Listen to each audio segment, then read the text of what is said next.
할렐루야, 환영하고 축복합니다. 오늘은 금요일입니다. 하나님의 말씀 빌립보서 2장 27절입니다. 그가 병들어 죽게 되었으나 하나님이 그를 긍휼히 여기셨고 그뿐 아니라 또 나를 긍휼히 여기사 내 근심 후에 근심을 면하게 하셨느니라. 아멘. 주님의 보혈로 다 씻어주시고 오늘 또 예배 중에 우리를 치유하시는 하나님 아버지께 모든 감사와 영광을 올려드립니다. 특별히 우리 인생을 담대하게 살게 하시려고 우리 예수님께서 십자가의 그 길을 담대하게 걸어가시며 우리에게 보혈의 능력으로 소신껏 이 땅에서 살게 하시는 우리 주 예수 그리스도의 그 놀라우신 은혜를 찬양합니다. 저는 주일날 또 수요일날 사울과 다윗에 대한 이야기들을 말씀드리면서 소신 있는 이런 사람과 소신이 없는 사람, 이런 사람들은 담대한 사람과 담대함이 없는 사람, 그리고 이 사람들의 삶의 결과는 망하는 인생, 흥하는 인생, 이런 말씀들을 보았습니다. 물론 여기서 망한다, 흥한다라고 하는 것은 단순히 이 땅에서 살아가는 이런 삶을 의미하는 것이 아니라 전인격적으로 그 다음에 오는 세대와 가는 세대 그리고 영원한 세대에서 말씀을 우리에게 주신 것입니다. 그러므로 우리는 사울과 같은 인생이 아니라 바울과 같은 인생을 살아야 된다라고 하나님은 말씀해 주십니다. 누구나 다 아는 사실, 소신껏 살아가는 것, 이게 얼마나 중요한 거냐. 그래서 사람들이 이야기합니다. 소신껏 살아라. 직업의식을 가지고 직업 수명을 갖고 소신껏 일해야 된다. 일을 즐거워하라. 이런 얘기는 꼭 교회에 와서 듣는 얘기는 아닙니다. 세상에서도 다 이런 얘기들을 합니다. 그러나 성경에서 소신껏 살아가는 것, 담대히 살아가는 것, 그것을 가리켜서 하나님이 함께 하신다. 이거는 세상에서는 알지 못하는 비밀입니다. 세상에서는 우리한테 소신껏 살라고 하고 세상에서는 우리에게 담대하게 살라고 이야기를 합니다. 타락한 죄인이 어떻게 소신껏 살아가고 타락한 죄인이 어떻게 담대하게 살아갈 수 있겠습니까? 그래서 성경은 우리한테 소신껏 살라고 말씀하시지 아니하고 하나님과 동행하는 삶을 사는 자는 소신껏 사는 인생이 되어지고 담대한 인생을 살게 되어지고 형통한 삶을 살게 되어진다라고 말씀해 주십니다. 그 사람이 바로 다윗이다라고 하는 것을 보았습니다. 사랑하는 성도님 여러분, 저와 여러분이 하나님과 동행할 때 우리는 소신껏 살 수 있고 그리고 두려움 없이 살 수 있고 그래서 가장 복된 인생을 살 수 있게 되어지는 것입니다. 오늘 우리가 읽었던 본문의 말씀을 다시 한번 읽어보면 그가 병들어 죽게 되었으나 하나님이 그를 긍휼히 여기셨고 이렇게 말씀하십니다. 여기서 나오는 그라고 하는 사람은 에바브루디도입니다. 병들어 죽게 되었으나 하나님이 그를 긍휼히 여기셨고 그뿐 아니라 또 나를 긍휼히 여기사. 여기서 나는 사도 바울을 이야기합니다. 내 근심 후에 근심을 면하게 하셨느니라. 이게 오늘 본문에 있는 말씀입니다. 에바브루디도가 누구입니까? 예수님을 인격적으로 만난 성도라고 하는 겁니다. 그런데 그가 어떻게 되어진 거죠? 병들었단 말이죠. 병들어 죽게 되었다. 이거는 살아날 방법이 없다라는 뜻입니다. 그냥 감기 몸살 같은 또 피곤이 누적되어져 있는 이런 과로와 같은 이런 정도가 아니라 이제는 살 방법이 없을 만큼 병색이 짙어진 겁니다. 그런데 하나님이 그를 긍휼히 여기셨다라고 하는 것은 그를 살려주셨다라고 하는 겁니다.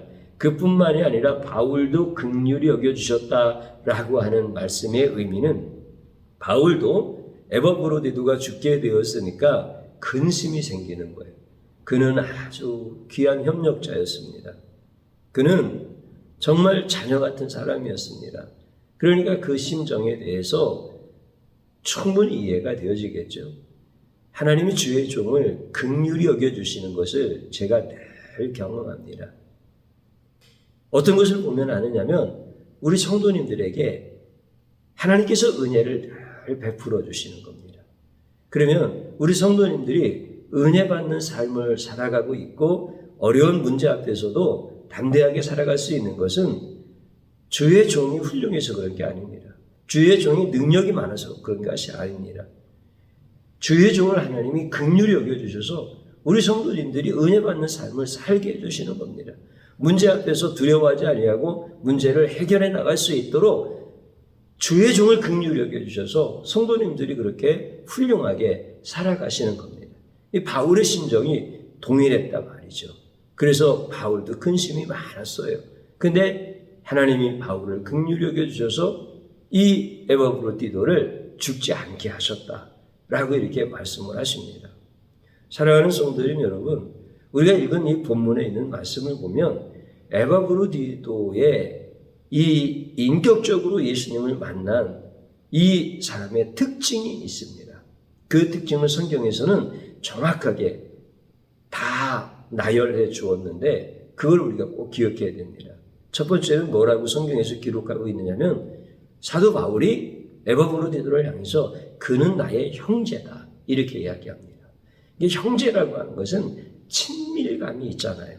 여러분들 일이라고 하는 것은 사람들과 같이 협업을 하잖아요. 회사에서도 가정에서도 또 교회에서도. 그런데 일로 협업하는 것과 일을 같이 협업하는 사람과의 친밀감, 이것은 다른 의미입니다. 그러니까 일을 같이 했다라고 하는 것이 중요한 것이 아니라 일을 같이 해도 친밀감이 있는 사람이 있고 일을 같이 했는데 여러분들 일을 같이 한다라고 하는 것은 같이 밥 먹는다는 거 아니에요? 때로는 같이 잠도 자는 거 아니에요? 땀이 섞이는 거 아니에요? 그렇다면 당연히 친밀해져야 되잖아요. 그런데 일을 같이 해도 친밀하지 않을 수 있습니다. 형제라고 하는 것은 이러한 친밀감이 있다라고 하는 겁니다. 그리고 그 에바브로디도를 가리켜서 함께 수고했다. 여러분들 수고했다라고 하는 것은 상대방을 지켜주었다라고 하는 겁니다. 자기의 수고로 말미암아 상대방을 돌봐주는 겁니다. 상대방의 힘을 덜 들 수 있도록 자기가 힘을 써주는 겁니다. 그러니까 이 얼마나 귀한 거예요. 상대방을 지켜주는 것. 이게 함께 수고한 사람인 거예요. 그리고 함께 군사되어진 자다라고 에바브로디도를 얘기합니다. 그러면 군사라고 하는 것은 생명의 동지라는 뜻 아니겠습니까? 그러니까 자기의 목숨도 서로 나눌 수 있을 만큼 이렇게 함께 군사되어져 있는. 그래서 여러분들 전우회라고 하는 게 있잖아요. 전우회라고 하는 것은 전우의 생명을 지켜주는 거예요. 그런데 결국은 그 생명을 지켜줌으로 말미암아 자신의 생명이 보호받는 겁니다. 그렇기 때문에 이 함께 군사된 자다라고 하는 것은 생명의 동지를 의미하는 겁니다. 그 다음에 또 에바브로디도를 향해서 뭐라고 얘기합니까? 쓸 것을 돕는 자다라고 이렇게 얘기합니다. 자신의 유익이 아니라 바울의 유익을 위해서 함께 걷는 자다. 이런 얘기입니다. 그러니까 이 에바브로디도가 얼마나 참 귀한 삶을 살았는지 알 수 있겠죠. 이것은 에바브로디도라고 하는 한 개인의 인격을 얘기하려고 하는 것이 아니라 은혜 받은 성도들의 삶을 얘기하는 겁니다. 다시 말씀드리면 하나님이 함께 하셔서 담대하고 소신껏 살아가는 성도들의 공통적인 모습이다라고 하는 것입니다. 그런데 이 에바브로디도가 어떻게 되었다고요? 병에 걸렸다라고 하는 겁니다. 여러분들 병이 심히 위중한 병이 되어진 겁니다. 죽게 되어진 겁니다. 다시 말씀드리면 그가 정말 형제가 되어지고 함께 수고하고 함께 군사가 되어지고 함께 쓸 것을 돕는 자의 그 성도의 아름다운 삶이 다 중단되어질 위기에 있다라고 하는 겁니다. 여러분들 병이 갑자기 드러나지 않잖아요. 어떤 증상이 있을 때 초기 증상도 있고 중기 증상도 있고 말기 증상도 있고 그렇습니다. 그러면 내가 병이 들은 것 같다는 느낌 또는 의사를 통하여서 이게 이런 병입니다 라고 구체적으로 병명을 가르쳐줘서 이것이 어떻게 진행되어질지에 대해서 알게 되어지고 그것이 몸에 점점 나타나고 이런 초기, 중기, 말기 이런 증세들이 이렇게 다 이렇게 나타나잖아요. 그때마다 계속 삶이 어떻게 되어져요? 흔들리는 거잖아요. 그 삶이 얼마나 흔들리고, 그리고 몸은 예전이나 그렇게 크게 차이가 없지만 내가 병이 진행되어지는 병명을 얻었다라고 하면은 그 두려움이라고 하는 것은 굉장히 큰 거잖아요. 그렇기 때문에 소신껏 살기에는 지불해야 될 대가가 너무 많이 부담으로 느껴지는 것. 이것이 병에 대해서 느끼거나 또 병에 대해서 내가 알게 되었을 때 누구에게나 다가오는 심적 부담인 것입니다. 그러면은 그때 어떤 생각이 제일 먼저 듭니까? 저나 여러분이나 모든 사람은 다 동일할 겁니다. 내가 이 병이 치유되어진 후에, 회복되어진 후에, 그리고 내 인생 가운데 만났던 이 문제가 내가 열심히 예수님을 만난 삶을 살아가려고 할 때 이제는 중단되어지는 위기 앞에서 문제가 해결되어지면은 나는 어떻게 하겠다는 거예요? 그 다음에 또 열심히 주를 위해서 살겠다. 이런 게 모든 사람들이 다 갖고 있는 생각들입니다. 그리고 그것이 당연한 이야기와 같이 들립니다. 그러나 에바브로디도에 대하여 성경은 그렇게 말씀하시지 않습니다. 30절에 있는 말씀을 보면 그가 그리스도의 일을 위하여 죽기에 이르러도 자기 목숨을 돌보지 아니한 것은 이렇게 성경에서 말씀하고 있습니다. 죽기에 이르렀단 말이죠. 뭐 갑자기 이르는 건 아니에요. 병이니까 차츰차츰 이렇게 죽기에 이르러, 그러니까 더 이상 소망이 없는 그 삶의 지경에 이르렀다라고 하는 거예요.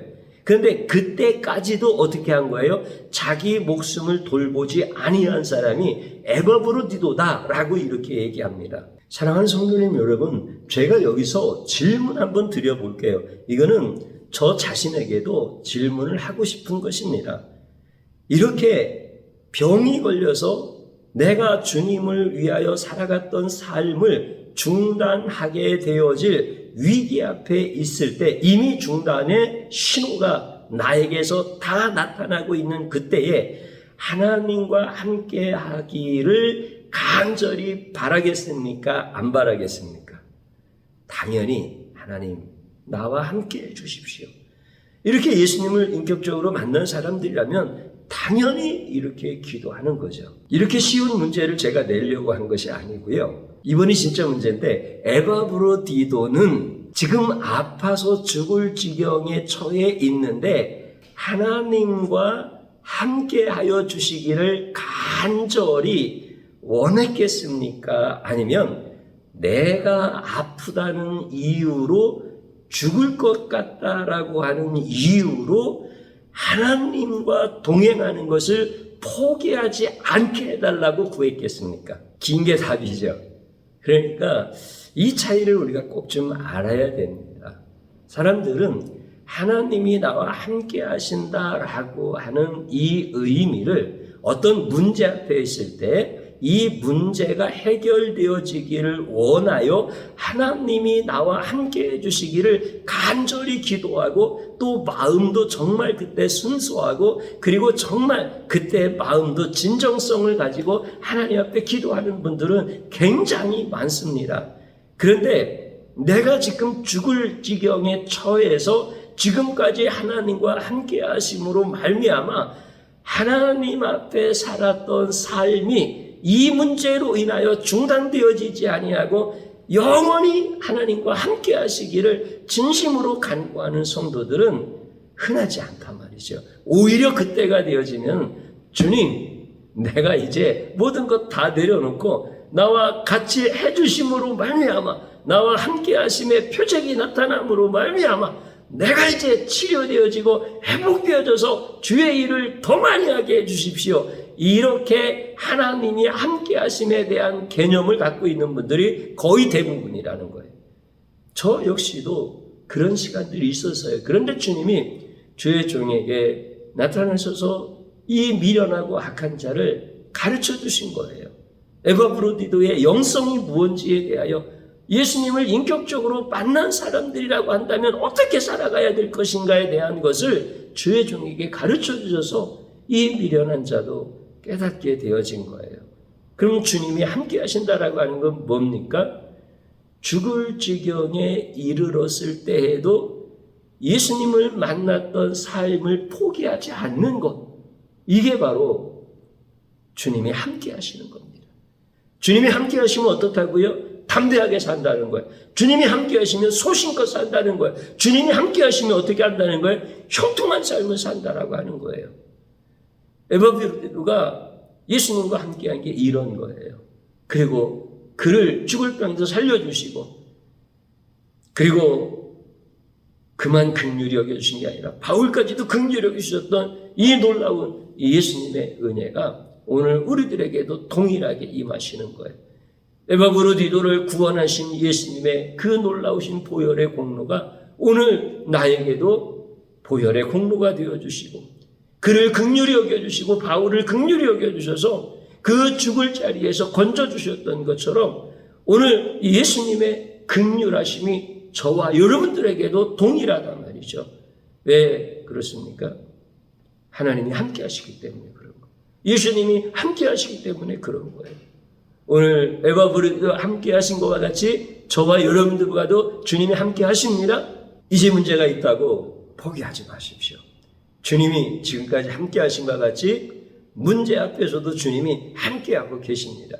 우리 주님은 언제나 나와 함께 하시는 분이시지, 내가 조금 잘하면 함께 계시고 내가 조금 잘못하면 우리 주님이 떠나시고, 내가 기도를 많이 하면 주님이 찾아오시고, 그런 하나님이 아니다라고 하는 거예요. 우리 예수님은 저를 너무 사랑하시고 우리 성도님들을 너무 사랑하셔요. 그래서 여러분들이 건강할 때도 함께 해주시고 아플 때도 함께 해주셔요. 그리고 여러분들이 어떤 자리에서 어떤 문제를 만났든지 우리 예수님이 늘 함께하고 계셔요. 그러므로 인하여 여러분들이 담대하게 사시고 소신껏 사시기를 주님의 이름으로 축복합니다. 그러면 우리 주님이 여러분들을 긍휼히 여겨주시고, 여러분들을 긍휼히 여겨주실 뿐만 아니라 주의 종을 긍휼히 여겨주시고, 반대로요, 주의 종을 긍휼히 여겨주실 때 여러분들도 긍휼히 여겨주시는 겁니다. 그래서 주님이 우리 치유하는 공동체를 통해서 예수 부흥을 선포해 주시는 겁니다. 오늘 에바브로디도를 긍휼히 여겨주셨던 그 좋으신 예수님이 저와 여러분의 가정에도 긍휼히 여겨주심으로 인하여 형통한 은혜의 삶이 이어질 수 있도록 주님의 이름으로 축복합니다. 할렐루야. 이제 저를 한번 따라서 해보시기 바랍니다. 나 같은 죄인을 위해 자신의 생명을 돌보지 않으신 예수님을 모르는 죄악을 용서하소서. 하나님 앞에 진심으로 회개하는 겁니다. 또 한번 따라서 하십시오. 담대하게 살도록 나와 동행하시는 예수님을 찬양합니다. 아멘. 주님 한번 부릅니다. 주여, 오늘 이 시간을 통하여서 에바브로디도라고 하는 예수님을 만난 인격적인 성도가 어떻게 살았는지를 보았습니다. 주님, 그가 인격적으로 훌륭하고 의지적으로 뛰어나고 개인적인 능력이 많아서 죽을 병에 걸렸을 때에도 그 모든 문제를 다 떨쳐버리고 그렇게 승리한 사람이 아닙니다. 우리 예수님이 긍휼히 여겨주셨고 또 그의 형제 바울을 긍휼히 여겨주셔서 그가 하나님이 함께 계시고 드러나는 놀라운 일들을 보여주셨습니다. 주님, 나와 동행하여 주시면서 나를 담대하게 살게 하시고 나를 소신껏 살게 하시려고 자기의 생명을 주신 그 예수님을 모르는 이 죄악을 주님 용서하여 주옵소서. 우리는 예수님을 진짜 모릅니다. 내가 예수님을 안다는 증거는 아무리 찾아봐도 없지만 내가 예수님을 모른다라고 하는 증거는 너무 많습니다.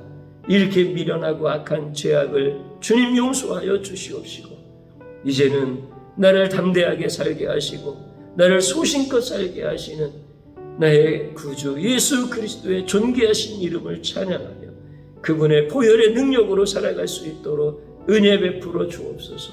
우리 살아가는 성도들 죽을 병에 들었을지라도 자기의 목숨을 두려워하지 아니하고 예수님이 무엇을 원하는지 예수님과 함께하는 삶을 살았던 에바브로디도의 그 영성이 우리 사랑하는 모든 성도들의 영성이 되어지도록 축복하여 주시옵소서.